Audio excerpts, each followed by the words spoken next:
So in this Microsoft Word tutorial video, I am going to be showing you guys how to insert shapes into your document here on Microsoft Word. So the first thing you have to do is open up Microsoft Word. Once that is done, as you can tell, it says insert shapes right here. Press on wherever you want to insert the shape. So if you wanted to do it maybe above, for instance, go ahead and press on above. Go to the top left, press on insert located between home and draw. Then go to the second row right here to where it says shapes, press on the drop down right here. And what you can actually do now is view a whole bunch of different shapes. So there's rectangles, there's lines, there's basic shapes, etc. So if you wanted to add maybe a circle, for instance, go ahead and press on the circle right here.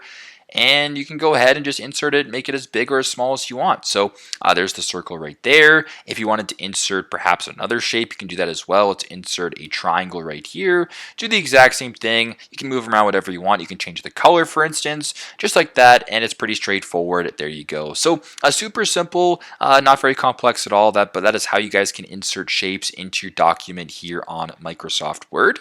Thanks again for watching, and I hope this video helps.